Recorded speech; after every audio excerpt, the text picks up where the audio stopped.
Hey, it's Danny Pellegrino from Everything Iconic. Ready to upgrade your style game without blowing your budget? Check out Quince. They've got all the good stuff, shirts and polos, activewear, and fine leather goods, all at 50 to 80% less than other high-end brands. And the best part? They're all about safe, ethical, and responsible manufacturing. Get that luxury vibe without the luxury price tag. Hit up quince.com/upgrade for free shipping and 365-day returns on your next order. That's quince.com/upgrade. Hiring for your small business? If you're not looking for professionals on LinkedIn, you're looking in the wrong place. That's like looking for your car keys in a fish tank.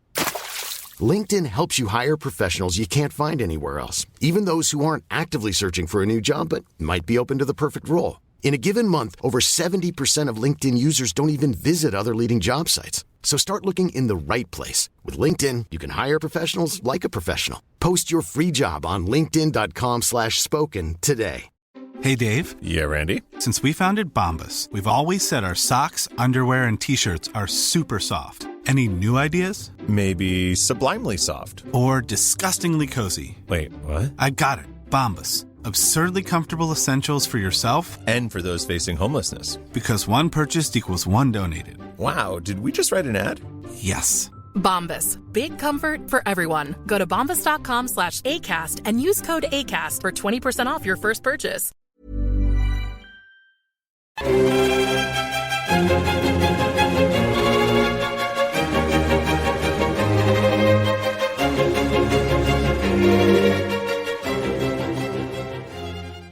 Hello and welcome to the Napoleonicist.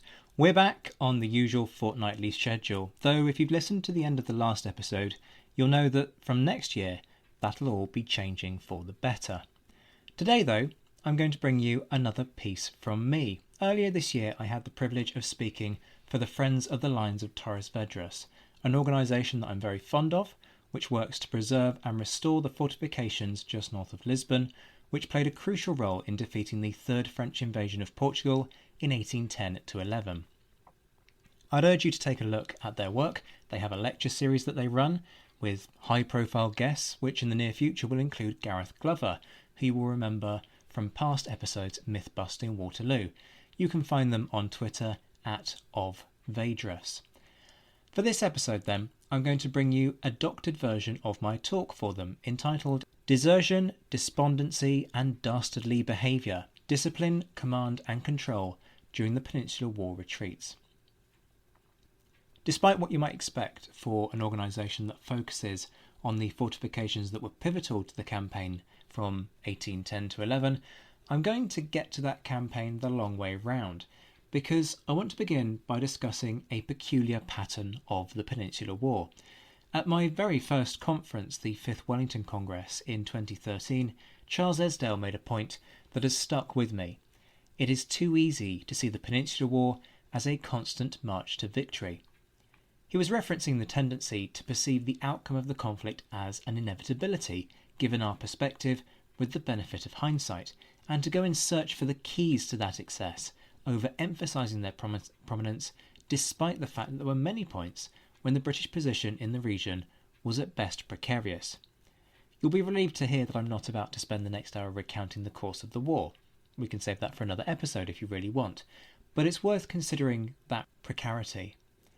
1808 saw success at Ralitha and Vimiro. A few months later, the army was running for the port of Coruña, buying enough time for embarkation at the Battle of Coruña on the 16th of January. In 1809, Portugal was liberated following success at Oporto in May, and the Anglo-Spanish force was successful at Talavera in July, and then the British had to run for the Portuguese border. In 1810, the French invaded Portugal. The Anglo-Portuguese force defeated the French at Busaco in September, but nonetheless had to withdraw to the lines of Torres Vedras. 1811 was a year of bloody stalemate. The British government was not particularly stable, and there were questions about whether the Whig opposition would form a government and recall the army. 1812 saw success at Ciudad Rodrigo, Badajoz and Salamanca before the army was forced to run, once again, for the Portuguese border in the face of overwhelming numerical superiority following the failure of the Burgos campaign. So we have a pattern here. The British army, on a number of occasions with allies, always being triumphant on the battlefield, but not reaping the rewards in terms of territorial acquisition. Why dwell on this at the start of a discussion on discipline in the British Army in 1810, though? Well, to understand crime in the army, you have to understand the criminal, which in other words means getting your head around soldier psychology. And it is inconceivable that this pattern of succeed, retreat, did not have a profound effect on the psychology of the troops with a corresponding impact on their behaviour. We have obvious examples of this. It's commonly remarked on by historians that the Coruña retreat in 1809 and the last phase of the 1812 retreat were marked with desertion and plundering. So in the process of this talk, I want to explore the extent to which that pattern of poor behaviour was also visible in late 1810, determining whether the situation in 1810 was distinct from others or simply mirrored it. But at the same time, I want to put it to you that the issue of plundering in the British Army ran far deeper than this question of poor behaviour in the event of setbacks. There can be no question that retreats saw some of the worst conduct exhibited by British troops, with the exception of the sacking of Badajoz. The evidence of that is incontrovertible. But as I will endeavour to show you, the retreat was more the straw that broke the camel's back than it was the root cause. The tensions, the stresses, and the breakdown of supplies that coincided with these withdrawals simply brought to the fore much bigger problems and contradictions in the command, control and discipline of the British Army in this period. So what do we know about the psychology of soldiers during retreats? Well, for one thing, they were not immune to the psychological impact, but British soldiers' responses were generally turned outwards rather than internalised. Blame was therefore apportioned to the Portuguese and Spanish allies, a demonstration of a much deeper issue of xenophobia that was apparent amongst the British troops. Or the commander was blamed for not trusting, in inverted commas, the men to win if they were committed to a battle. On treating their allies as scapegoats, we have a wealth of examples, such as this comment from Porter in 1808, "Where are the promised patriots in arms?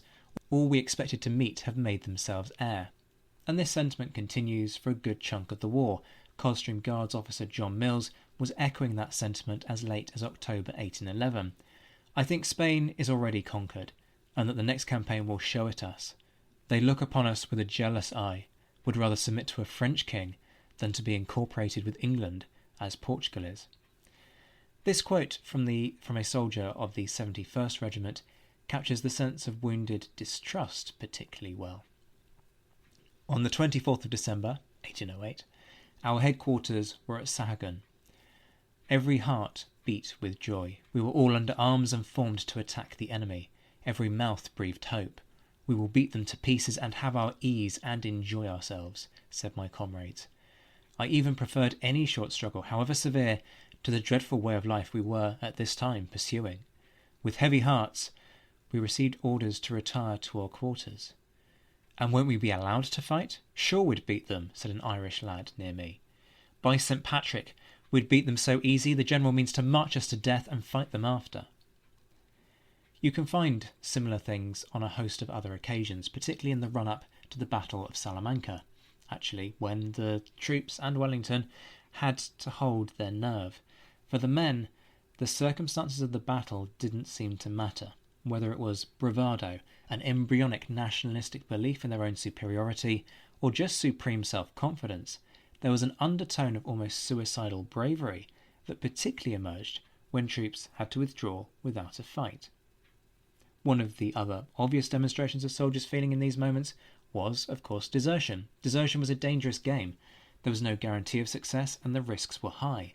Under the provisions of the Mutiny Act and Articles of War, which governed military law, deserters could be, and were, shot.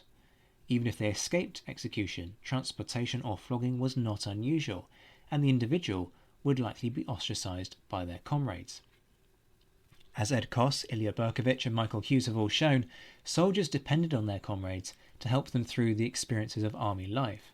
To turn your back on your comrades through desertion, therefore, was a significant step, and was often usually either an indication that the chances of getting caught were somehow reduced, or that the individual believed their chances of survival were better away from the army than with it. And that philosophy is borne out by the desertion data from the monthly returns. Obvious spikes appear in January 1809, 0.2% of troops deserting, and November 1812, just under 0.3%, coinciding with the Coruña and Ciudad Rodrigo retreats. It is well known that supplies were virtually non-existent for troops during the Coruña retreat in the winter of 1808-9 and the withdrawal from Salamanca to Ciudad Rodrigo in late 1812.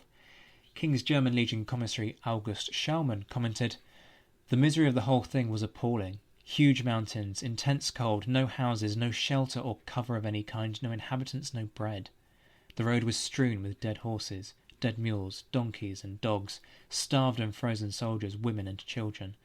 Discipline became ever more and more relaxed, and horrible deeds of every description shed a black stain upon the fair fame of the British soldier." Sergeant Anthony Hamilton, meanwhile, offers this: "The soldiers whose strength still enabled them to proceed, maddened by the continued suffering of cold and hunger, were no longer under any subordination. In such circumstances pillage could not be prevented. The ravages of the most ferocious enemy could not have exceeded the atrocity of those perpetuated by a British army on their allies."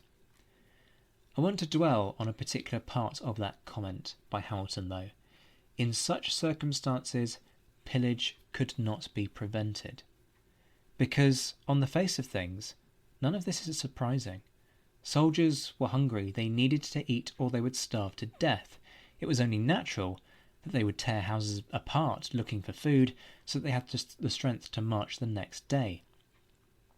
As Ed Coss has shown in All for the King's Shilling, even the food that the troops were meant to get wasn't enough nutritionally to cover their needs.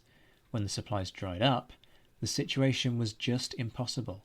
Take this comment from Wellington: "When troops are starving, which those under my command have been, it is not astonishing that they should go to the villages and even to the mountains and look for food where they think they can get it." On this occasion, Wellington was writing to General Cuesta in August 1809 about some complaints that had been made about the British going out in search of food. But let's pause and consider that for a moment. This fatalistic, resigned attitude is not the Wellington we are used to. You'd be forgiven for thinking that we were dealing with a completely different man to the one who, a month later and with evident fury, lambasted his men for plundering beehives, parading an entire division from sunrise to sunset until the culprits were found. On the 7th of September 1809 he was writing, "Notwithstanding the repeated orders given upon the subject, the soldiers of the 4th Division of Infantry plundered beehives in the neighbourhood of Badajoz on the day before the division marched from that place. It is impossible these outrages can be committed daily, and that the last outrage in particular could have been permitted without the officers obtaining some knowledge of it. The commander of the forces has done, and will continue to do, everything in his power to put an end to these disgraceful practices, but it is obvious that all efforts must be fruitless unless the officers of the army, general and individually, exert themselves for the same object." So there are some important alarm bells that start ringing here about plundering in the British army.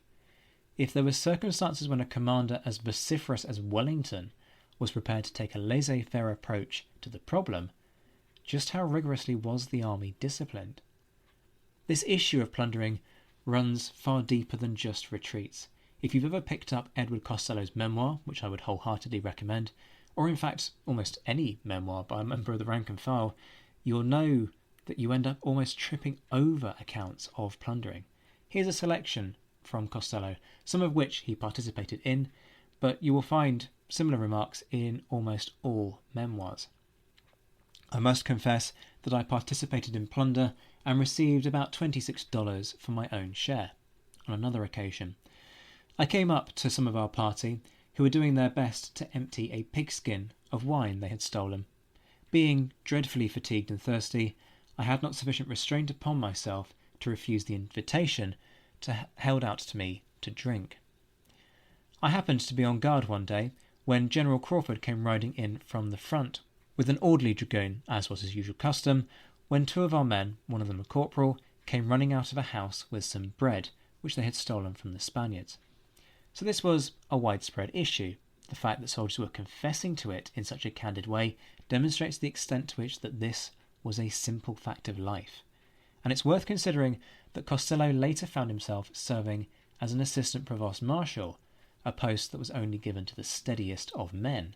If Costello was steady, how bad were the others?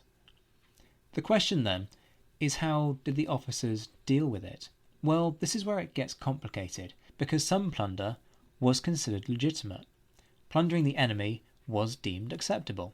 When Rifleman Harris was caught by his major on his way back to his unit, having plundered a dead Frenchman in 1808, his major simply remarked, "I'm sorry the purse is not better filled.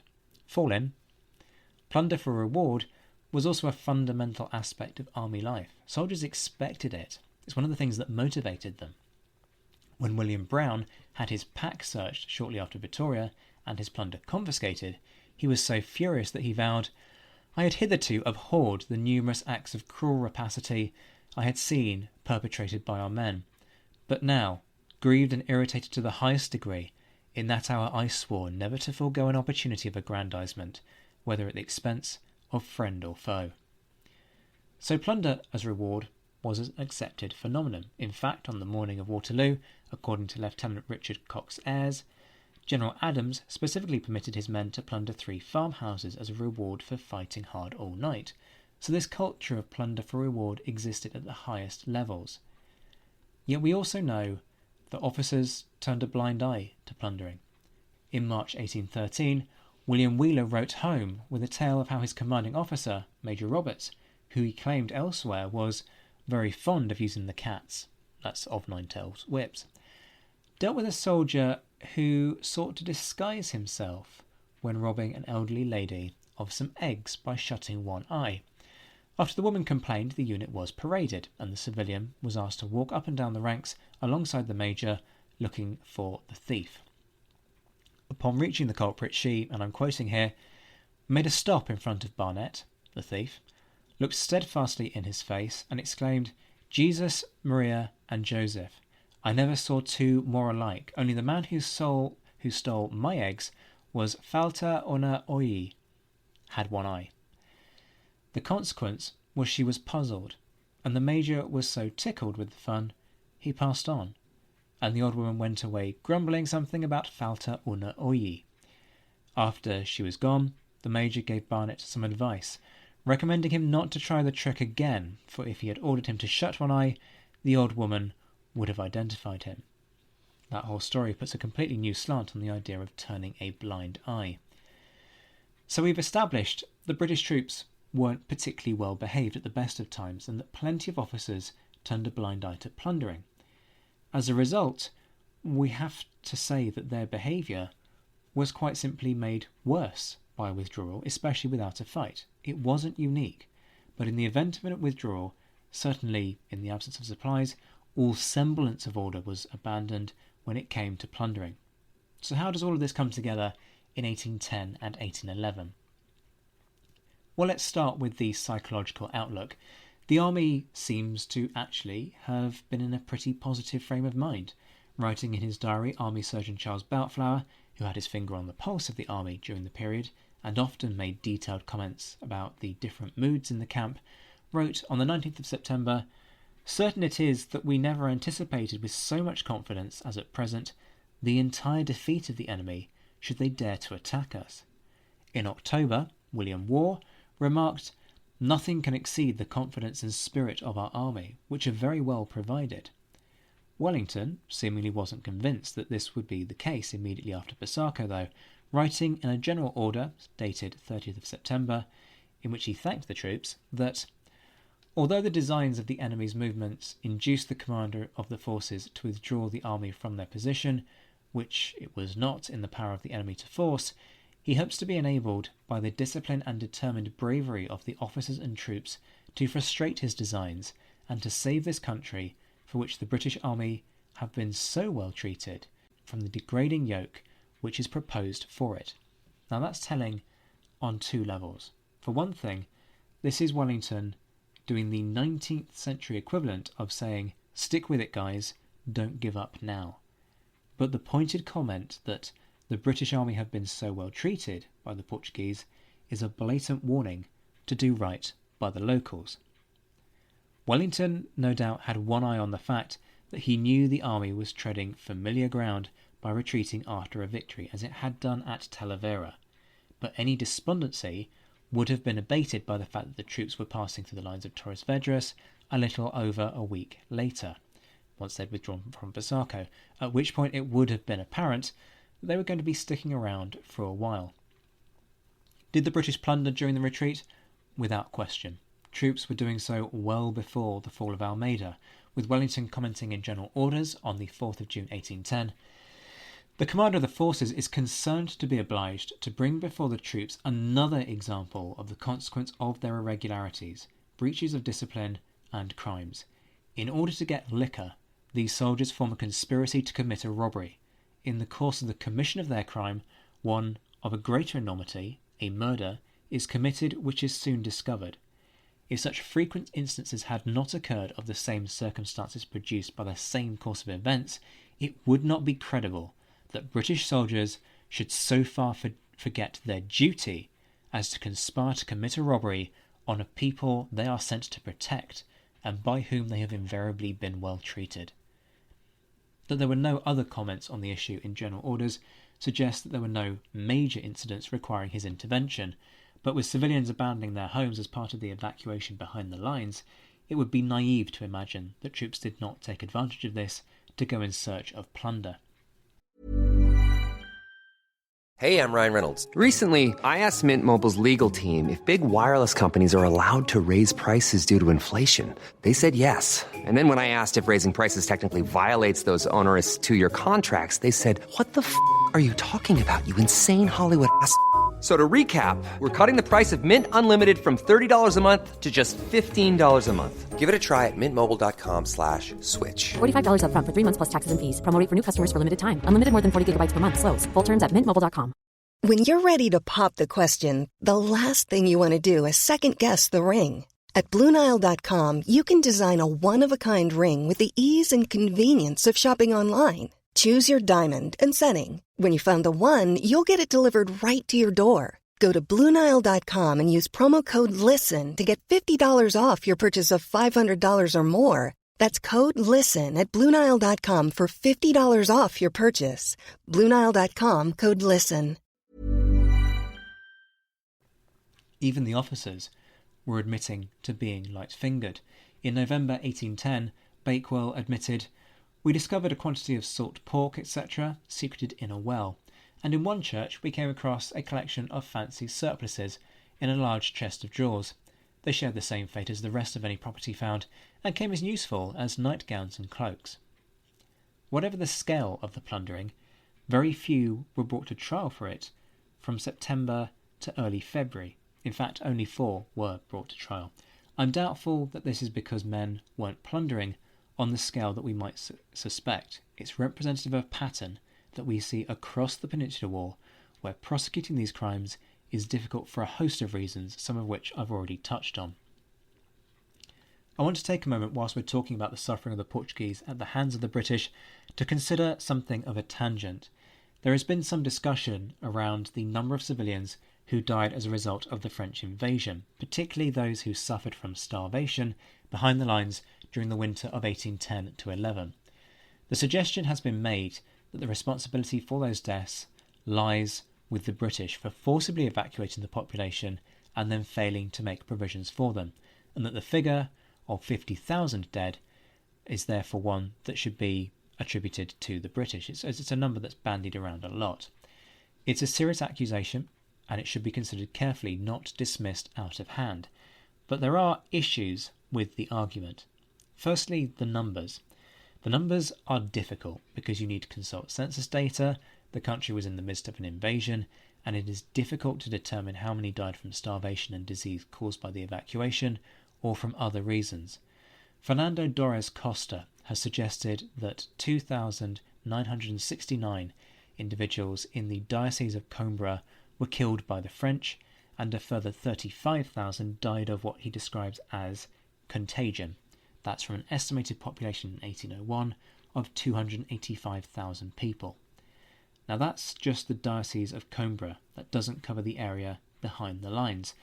But clearly many of those deaths will have been in part inflicted by the lack of food from the Allied scorched earth policy. But we're still a way off, quite a long way off, the 40 to 50,000 benchmark as an overall figure. It could be larger, it could actually be smaller. People often cite John Graham's The Lines of Torres Vedras, which states around 40,000 people are reported to have died in the Lisbon area during that terrible winter. But Graham is actually citing David Gates's The Spanish Ulcer, which claims Wellington's scorched earth stratagem, whilst inflicting dreadful losses on the French, also claimed the lives of perhaps 50,000 Portuguese peasants in 1810. There's a problem though. Gates doesn't cite a source. So part of the issue here is that we have a historical version of Chinese whispers. That's not to say that Gates didn't have the figures to back it up, but we simply don't know. What we have is a fragmented picture. The figure may be lower or higher than 50,000, and the incident serves as a reminder of the dangers of taking figures at face value. Meanwhile, Kevin Kiley has suggested that the Portuguese government could not feed them, the civilians, and Wellington was mainly concerned about feeding his army. There was no way the Royal Navy could supply the Portuguese civilians. But, with the utmost of respect, that doesn't entirely reflect the reality of what happened. The Portuguese government certainly made provisions for the evacuated civilians. Wellington had urged them to do so as early as June of that year. The Royal Navy forcibly diverted ships containing grain to Lisbon to relieve the food shortages. The population was, in time, given compensation.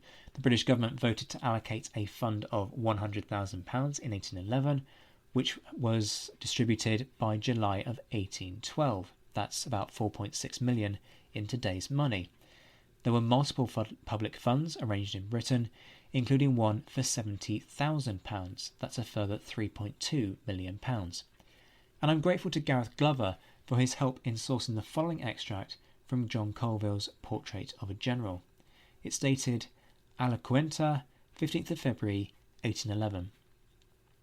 A good many of the British brigades have established kitchens and other modes for feeding such of the Portuguese poor as, for want of other refuge, have preferred remaining among the hedges or other cover in our cantonments.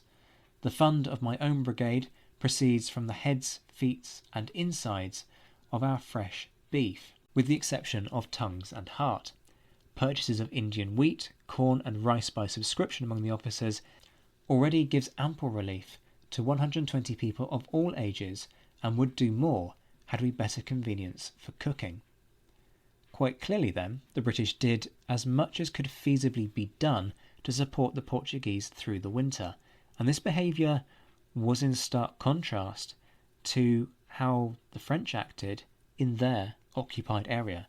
John Graham has shown that the destruction of Portuguese towns and historic buildings was actually sanctioned and systematically organised by Massena's headquarters, with orderly books outlining the number of soldiers allotted to the task.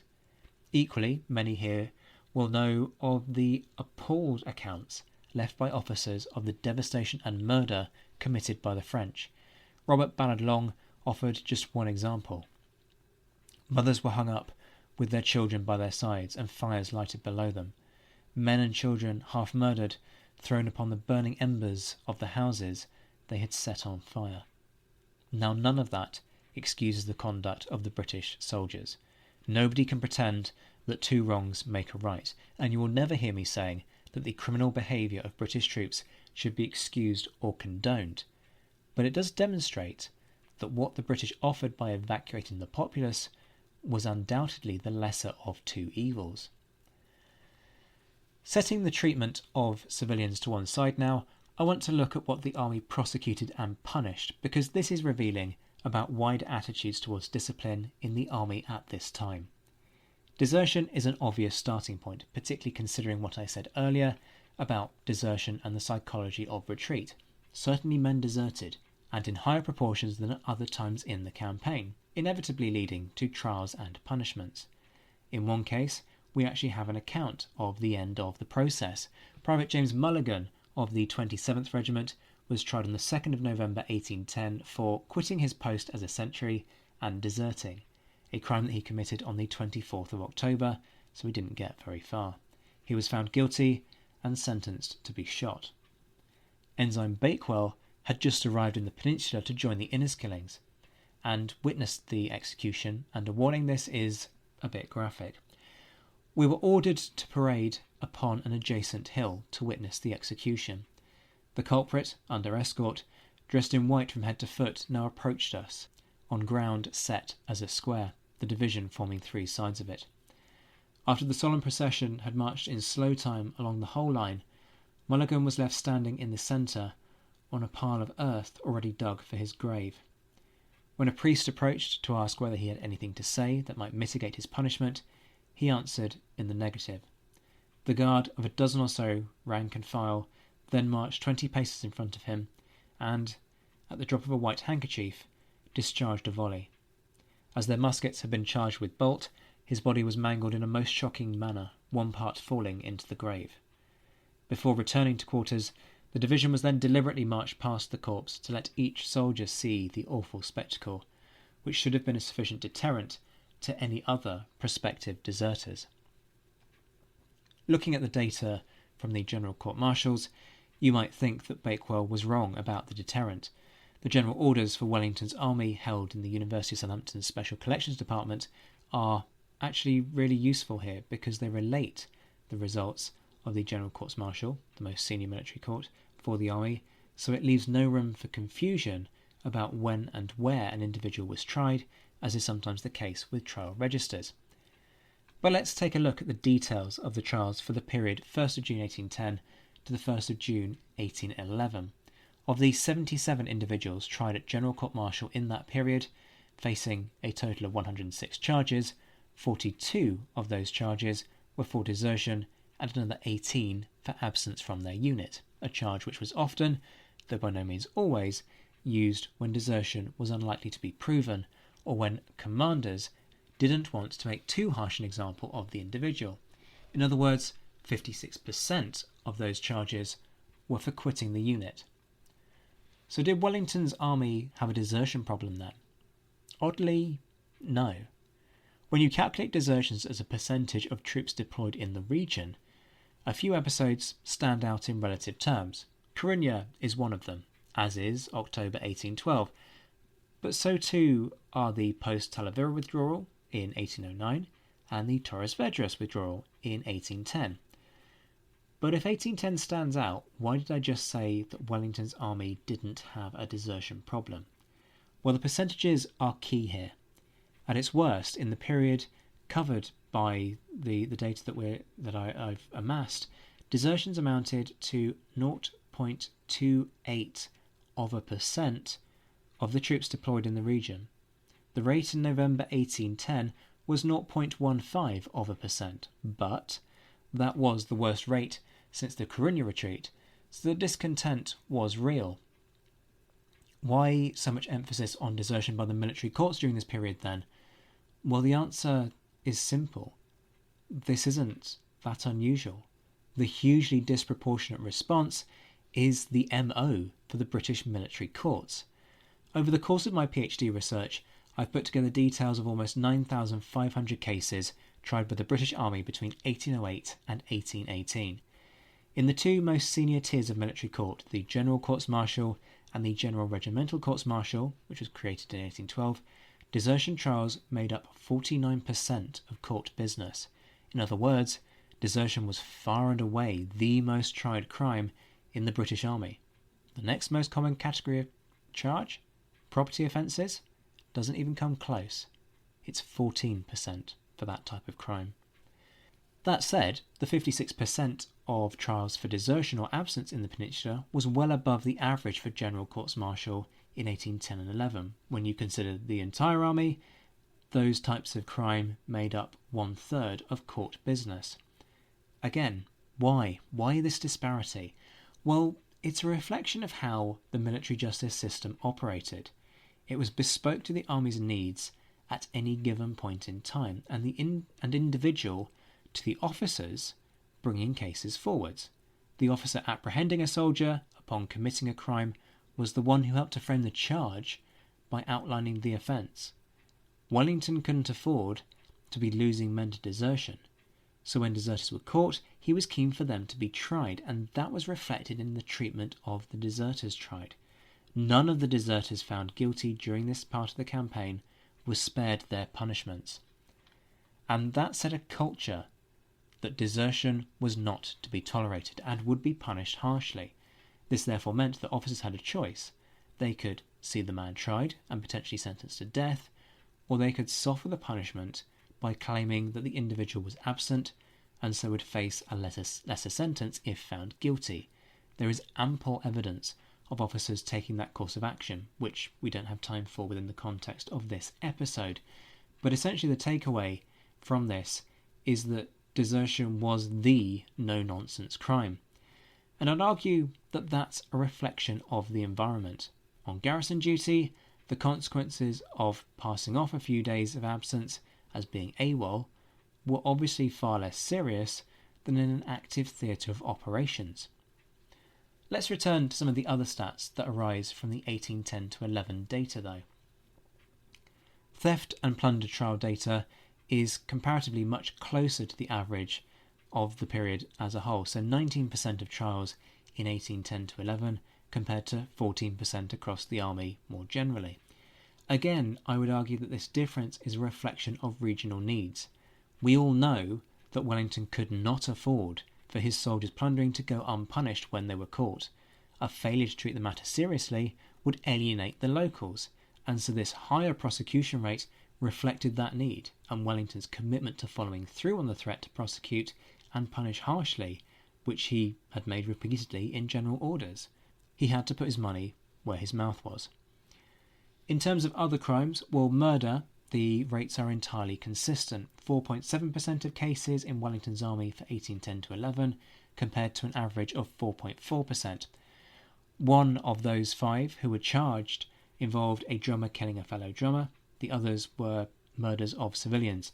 In early June, 2 privates were attempting to rob the inhabitant of a house and, inverted commas, ill-treated them. I suspect they essentially beat the civilian so badly that they then died, because ill-treated was a convenient catch-all term.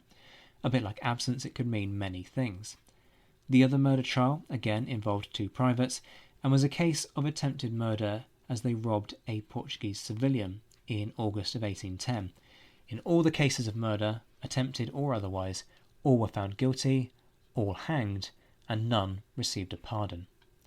And this, again, is part of a pattern that we see across the army, where offences committed overseas were much less likely to be pardoned or commuted than those trials that took place in the UK or confirmed by the King or Prince Regent.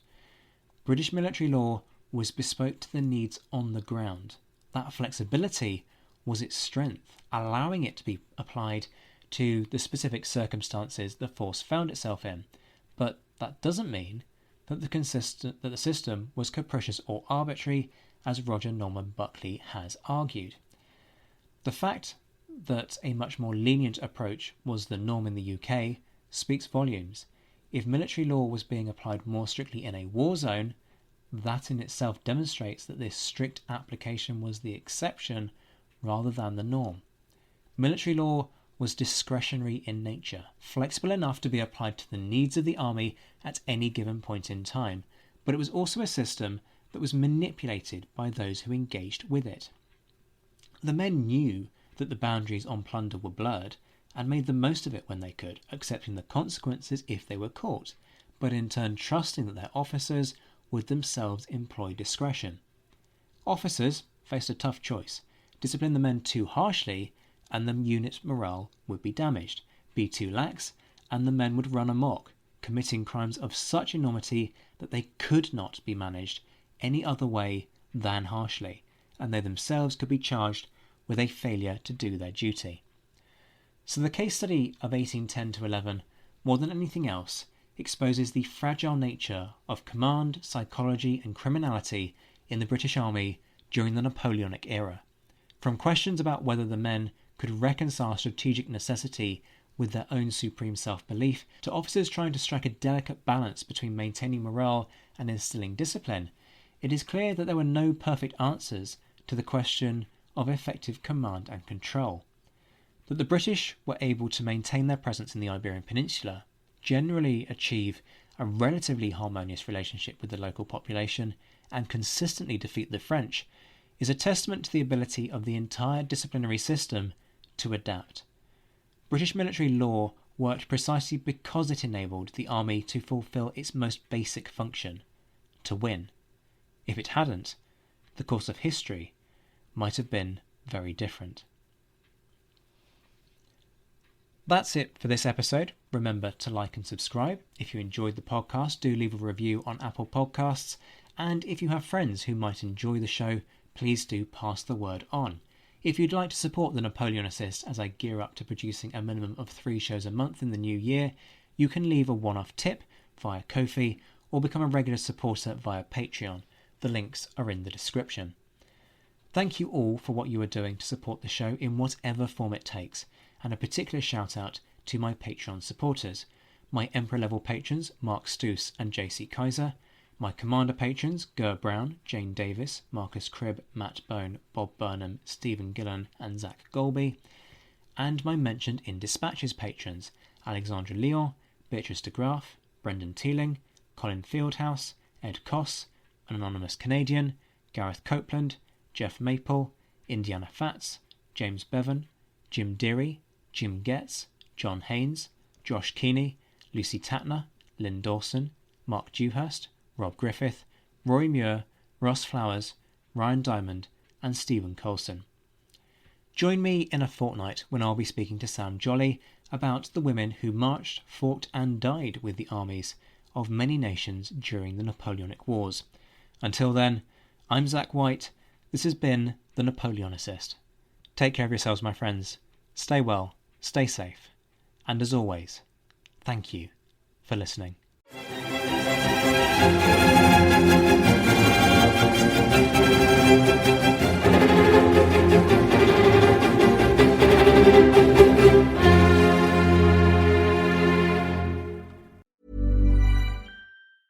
Hey, it's Danny Pellegrino from Everything Iconic. Ready to upgrade your style game without blowing your budget? Check out Quince. They've got all the good stuff, shirts and polos, activewear, and fine leather goods, all at 50 to 80% less than other high-end brands. And the best part? They're all about safe, ethical, and responsible manufacturing. Get that luxury vibe without the luxury price tag. Hit up quince.com/upgrade for free shipping and 365-day returns on your next order. That's quince.com/upgrade.